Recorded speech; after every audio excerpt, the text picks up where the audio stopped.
I feel like Nicki Minaj from the...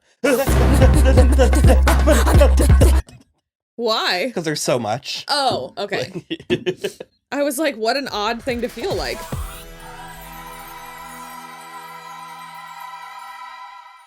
Hello everybody, I'm Will. I'm Kristen.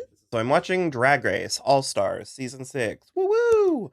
So before we get going, we just want to clarify that we are not experts. We are new to RuPaul's Drag Race. I have very base knowledge of drag. We're not critiquing drag.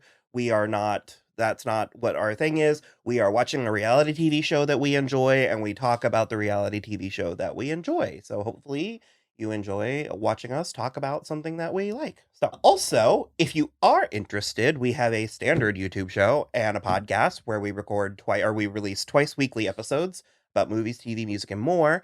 And if you're curious, we're doing a bit of the Drag Race backlog over on our Patreon. We are currently in the middle of watching and uploading season 7. So that is at patreon.com/so I'm watching this show. And if you're curious about any of our other shows or endeavors, head over to soimwatching.com. You really did steal my job for this. Do you want me to? No, yeah. Do it. So much to cover. So much Drag Race. Okay, that's the thing. After this round of All-Stars, I'm not watching Drag Race again until the next regular season. Well, it'll be a couple months, a couple weeks, months. I'm full up on drag. I've been watching Drag Race for 5 months in a row now. Well, we went from season 13, and then you watched season 6, and then you're watching season 7, and now you're watching All-Stars. I'm dreaming in drag. It's all fun and games. So, this was a ball episode. We had 12 girls, 36 looks. We felt it. It was too many. We had, it wasn't too many. So we watched this last night at the bar. And then as such, we kind of had to rewatch it. Yeah. And so that's where some of the saturation point has come to. But we had Big Frida sitting in as a guest judge. I am familiar with Big Frida in name only. Same. So she looked familiar to me, but I don't know where to place her. Well, I recently just listened to her sing Judas on the Born This Way 10th anniversary album. So there was that. It was a blue ball. The categories were Blue Better Work, which was blue collar inspired. Blue Jean Baby, which was denim inspired. And just random blue material. Yeah, there was just a pile of blue. It probably had stuff. A funnier name. I just wrote random blue material as category 3. I mean, that kind of was what they were calling it. It was just a bunch of blue crap. It's where they have to, it was the design challenge where they're given their material and they have to make their look with what they're able to procure. So, one thing I have about this show is, grasping the passage of time. Yeah. How much time did they give them to do? They're just RuPaul's off to the side. It's just so harder. No, I know, right? It's like a casino lobby. There's no windows. There's no clocks. You could spend 8 days and not realize there's no concept. Yeah, that's the effect that I get, and that seems to be the effect that the queens get. Yeah. Having this being my first All-Stars season and my only really taste of what that's like, it seems like the queens are a bit their temperament is a bit softer. They're a bit more managed. Well, so I think this is I guess we're only 2 episodes in, so I'm not sure if this will stay, but it so far feels a little less cutthroat because they know each other and they all are already recognizable names in the community. There's just a hair more, I'm sorry, what was that? Oh no, I'm sorry, I made blah blah blah. I misspoke. Yeah. It just, because there was a Trinity and Scarlet thing, and okay, Scarlet's my girl. I love Scarlet. I introduce new people to Scarlet with saying she's really pretty and she knows it. She's kind of a bitch. Yeah.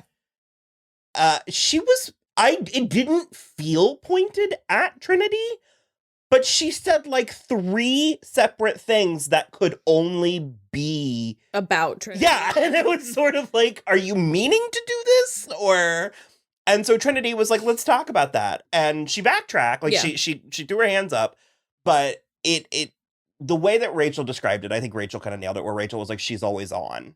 Yeah. Like we are seeing a constant character. But for me, it's less jarring than like Max from season 7, which we're currently watching, which is like this really affected mid-Atlantic accent that's sort of bizarre and out of nowhere.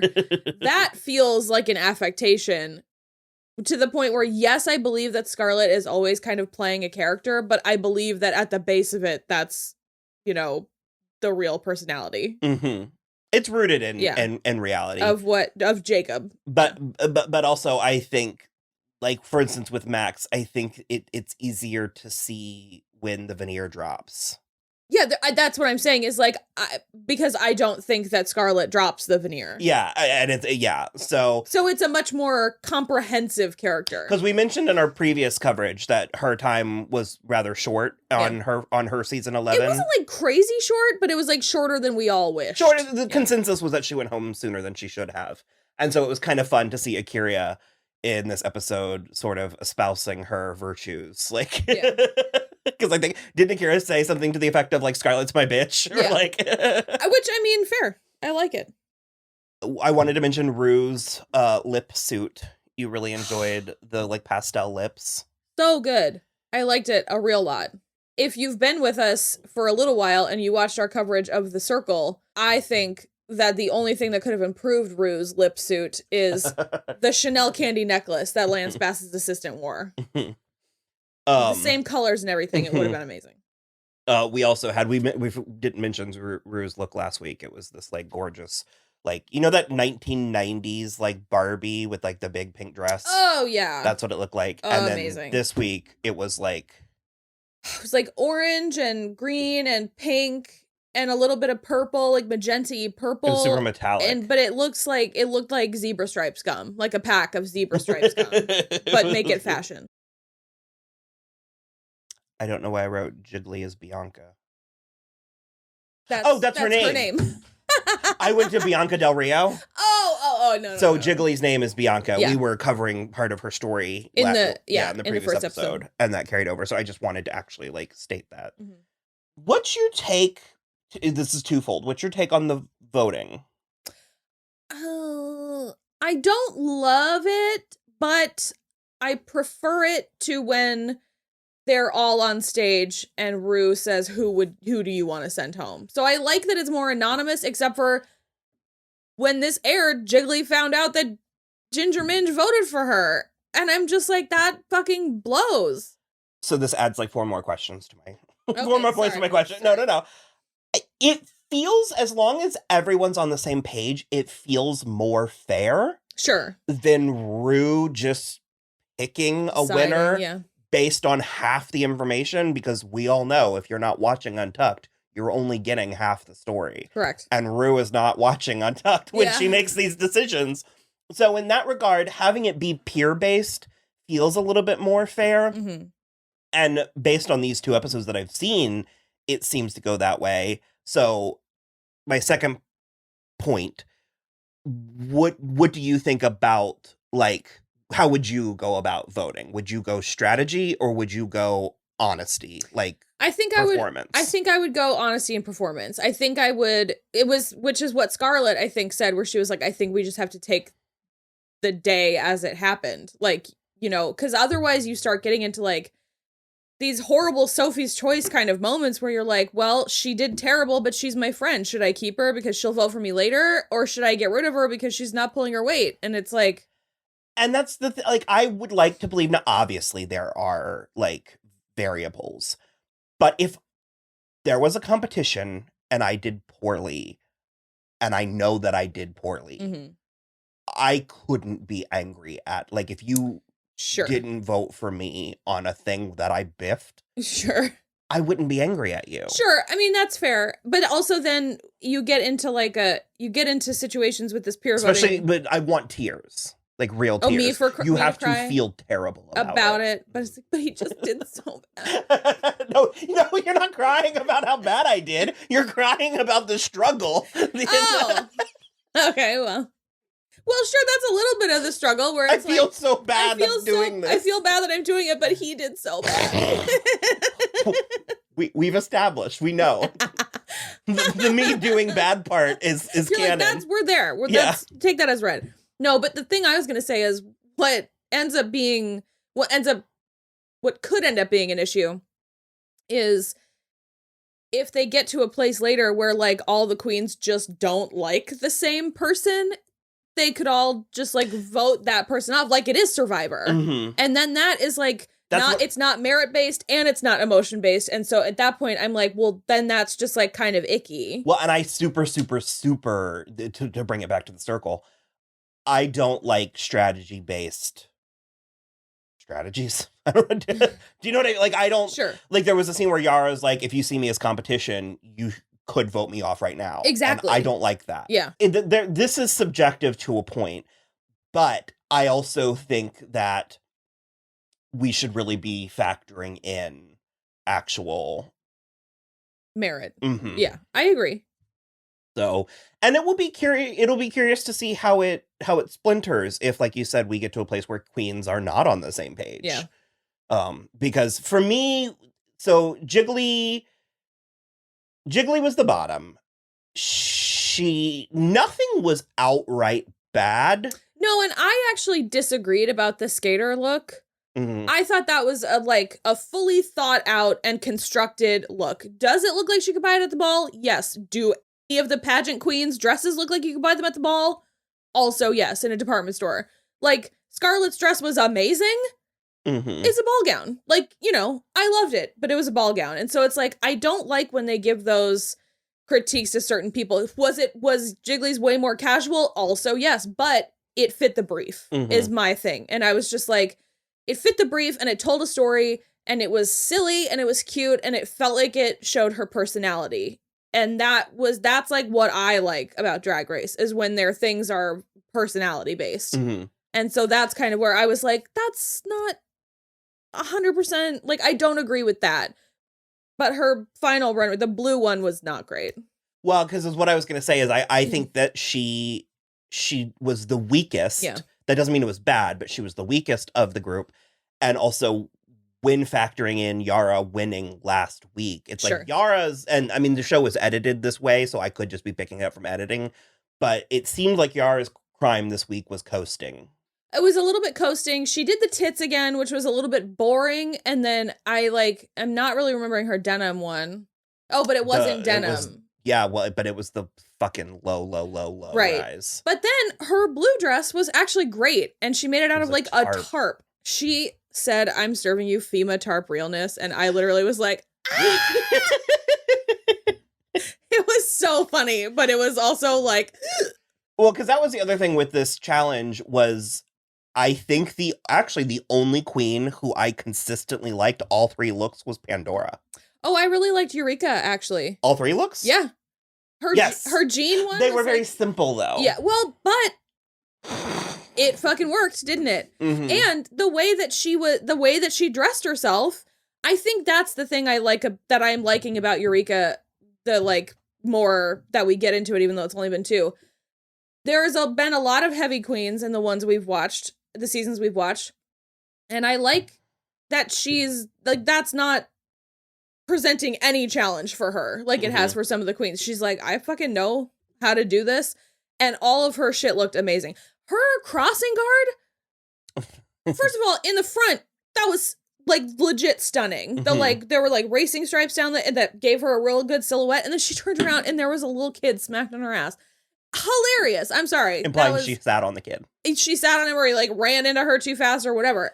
Very funny. Well, and then she like walked the red carpet and something made it of paper. Yeah. It's like, that's incredible. And her denim one was like a really, really dark wash denim. I don't know. I was all for all of her stuff. Sure, yeah. I like Eureka. Yeah. I was there. I wasn't really wowed except for the first look. I wasn't really wowed by a lot of them. Well, because the first look was giving me Nina West, a lot of Nina West vibes. Because I really liked Pandora's lunch lady. First of all, the performance was there. Yeah. Second of all, the reveal was great. And of the sparkles underneath was good. Yeah. And then Pandora had the kind of like Dolly Parton was her second denim. And then her third was the kind of like blue ribbon best in show. Yeah, that was good too. Akira did pretty good. I liked her. I only liked Akira's third. I especially liked her third, but the other ones I was fine with. But I did especially like the third one. I have a slight underdog me being like new to me, so I didn't see it coming, is Kylie Sonique. She's great. Way to my heart. Dressed up like Britney Spears. And Christina Aguilera combined. Yeah. The Christina 2002 VMAs underboob with the Britney Spears 2001 partially like attached thing. Sleeve, like detached sleeve. And then everybody's nemesis, the ultra low rise jean. She really got me with that one.